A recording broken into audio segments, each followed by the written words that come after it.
Kesa atseginak. Kesa atseginak berez gitzi ziren egia esan.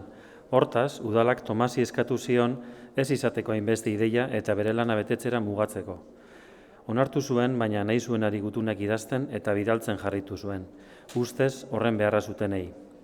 Eta mendira joatea eta perretxikoak biltzea gustatzen zitzaionez, noizbehinka amonen ate ondoan ongo beltzak, sisak eta gibel urdinak usten zituen, nahaski gozo bat egiteko errezetarekin.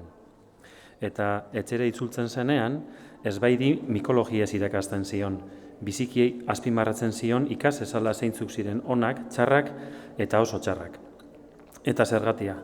Ezbaik asko ikasi zuen mikologiaz, eta kaier batean Tomasek esan oizion guztia idaztea edo tamarrastea atsegin zuen. Baina ezbaik ez zuen denbora asko behar izan lan aurkitzeko, eta zaletasun berri hura baztertu behar izan zuen egin behar berriek kentzen baitzioten denbora guztia. Herriko eskolan liburutegi bat irekitzea erabaki eta aurrera eramateko ezbai pertsona egokia izan zitekeela iruditu zitzaien. Pentsatzen zutena baino askoz gehiago zekien. Irakurketa klub bat ere antolatu zuen, haurrak, agureak eta gogoa zuen oro ipuinak kontatzera edo liburuak ozen irakurtzera elkartzeko.